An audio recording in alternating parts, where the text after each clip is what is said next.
Margaret, Hi. and I will just share my screen. I'm recording now. Okay, so I'm an Orthodox Christian, and I'm going to be talking to you about icons.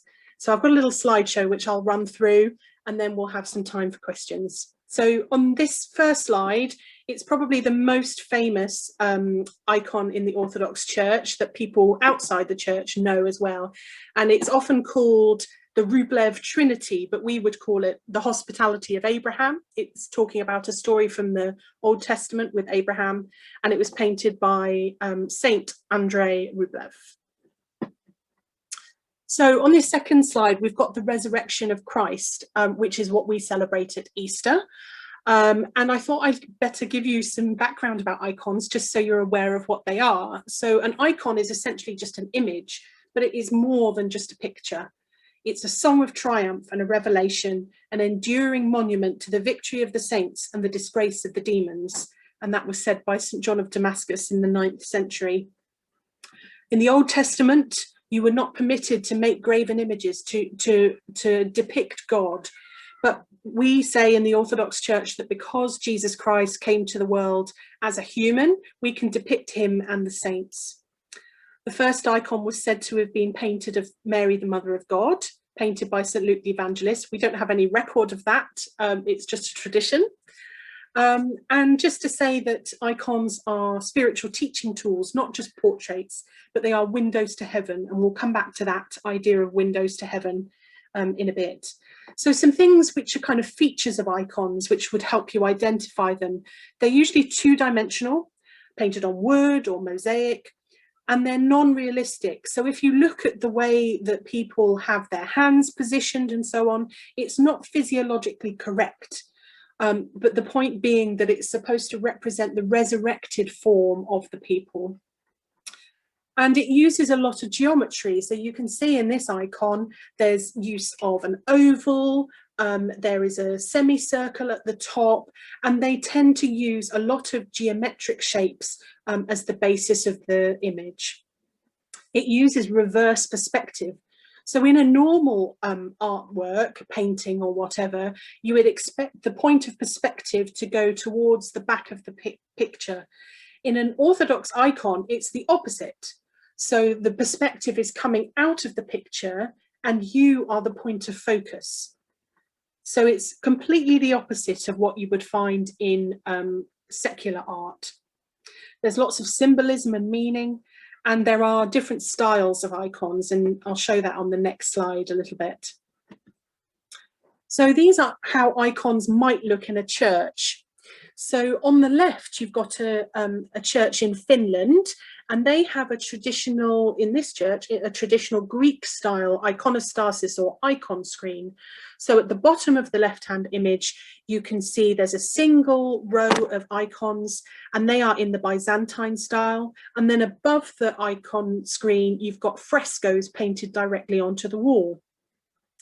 On the right-hand image, there's a church there in California, which I visited, and they use the Russian style of iconostasis or icon screen. So there's lots of layers. There's a main layer at the bottom, just as there was on the other image, but then there's the small layer of icons in the middle are the feasts of the church, things like Easter and Christmas. And then the top layer is Christ and the saints and the angels who are particularly important. So that's the Russian style and the Greek style compared there.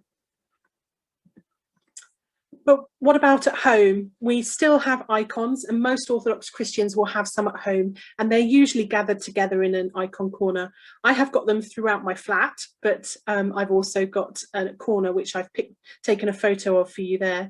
And you can see I've got lots of different saints, and some of them are of particular interest for me. That's why I got them. Most icons will be printed copies, which are then mounted onto wood.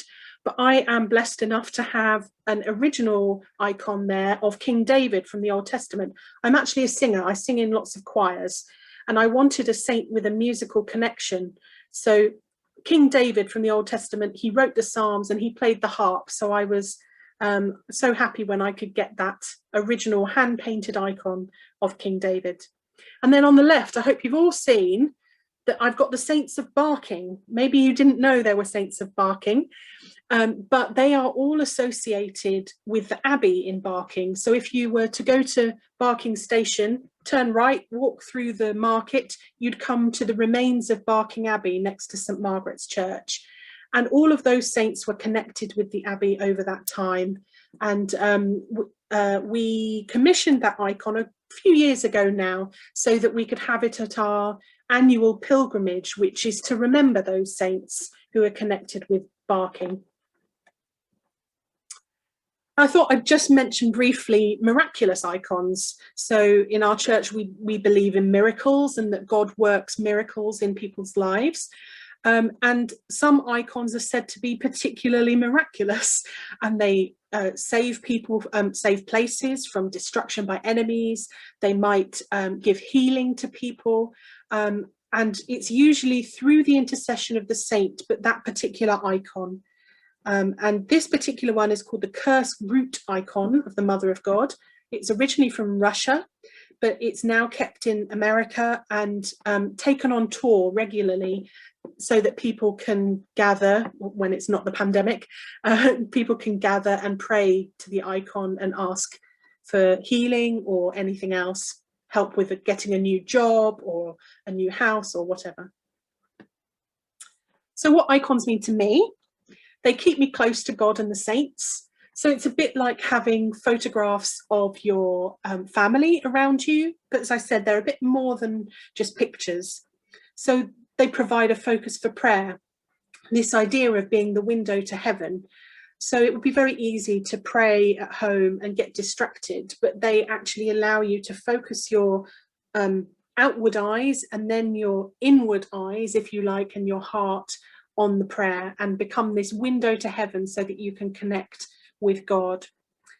They can teach and inspire you about the saints. So many icons will have something about the saints on their on the icon itself. So if they were a martyr, they might be holding a cross, for example, and they can inspire you in that sense. How can I actually lead a better life? They do make me feel at home. If I go into an Orthodox church, I love being surrounded by icons. But even in some other churches, in other Christian traditions, you will find icons. So particularly in Catholic and Church of England churches and cathedrals, but also you find them, I've seen them in Methodist churches, in Lutheran churches, and so on. They do beautify the space, so they make space beautiful. It's not so much that it's making it beautiful for me, but it's making it beautiful for God. And this quote from Dostoevsky, I really love: beauty will save the world. And they do remind me that just having a piece of wood and some paint can actually be elevated and kind of given back to God. And that can, again, give you lessons about your life. So we've got time for questions now. I have got a question on here in case we don't have any, but do just take yourself off mute and ask a question if you have something you'd like to ask about icons.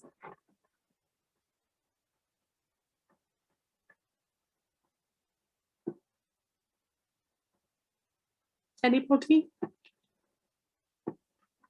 No, that's okay. I have a question, Margaret. Yeah. So icons obviously would have, well, I assume they would have been very expensive when they were made. So would that not be something that a person, an average person, would be able to afford? Exactly, you're quite right. The original icons, they're very time consuming to make. They have to be done, you know, very carefully. So yeah, they can be very expensive to buy. That's why most icons will just be a printed copy on paper and then just put on some wood. But that doesn't mean they're any less good having a mounted one rather than an original. But it does mean, so an icon, like I have this one which I take traveling with me. It's a little triptych, so I can fold it up and protect it, and I can take it with me. But it's just a mounted icon. It's a small copy mounted onto wood. I think this cost me about £5. But if you were to get a similar icon painted for you, it might cost probably £50 to £100, even for something that's small. So yeah, it can be sort of cost prohibitive, but that's why we have mounted copies, which you can still get blessed with holy water, and it will bring a blessing as well to your house. And many churches, in fact, won't have many hand-painted icons. The examples I showed you were hand-painted from the churches, but you know, even for churches, they're very expensive to commission. So if you're starting an Orthodox church, you'll usually start with copies, printed copies, and then if you raise enough money, you might go and get commission some later on. Thank you, Margaret. Any other questions? So Salma has said, if someone has an icon, would they face that when they pray? Yes. So it's, as I said, it is a way to focus yourself. If you've got lots of icons, and I'm blessed to have lots of icons, you might choose one of those to focus on when you're praying. That's a helpful way to think about it. And I think when you're in church as well, because you might have lots and lots, as you saw in some of those images, again, you would probably choose one to focus on while you're praying. Now, when I'm in church, I'm often conducting the choir, so I don't have lots of chances to look at the icons. So for me, it's important when I go into the church is to look at the icons, pray in front of the icons before the service starts, so before I have to start singing. Also, you mentioned the Old Testament. Do any Christians follow the Old Testament today? There's probably some who are kind of more fundamentalist, you might say, in their Christianity. The Orthodox Church uses both the Old Testament and the New Testament, as does the Catholic Church. Some Protestant groups focus more on the New Testament. I'm not aware of any which exclusively looks at the Old Testament, because you know, it would be hard to say they were Christian if they didn't think about the Gospels and what Jesus was doing in the Gospels. But there may be some, I don't know. I think we're nearly out of time. I'll just quickly run through, unless anyone's got another question, I'll quickly run through these images on the slide. So on the left, we've got an icon of St. Martin, and that shows the hand of God in the top right hand corner, blessing St. Martin. What he's doing is cutting his cloak so that it can help the beggar who is down on the ground. And then on the right hand side, we've got a painting of the same subject, but you can see it's much more realistic. Okay, so maybe the legs are a bit longer than you would expect in real life, but the horse looks like a real horse. And although it's got kind of a holiness about the image because it's about St. Martin, it's not the same as the icon. It's not providing that window to heaven idea. It's much more about looking at it and kind of observing the picture rather than praying before the icon. Just checking the chat. Yeah, okay, that was just a thank you. Excellent. Thank you so much for listening. Has anyone got any final quick questions before we get summoned back? Stop sharing. Okay, I'll stop recording as well.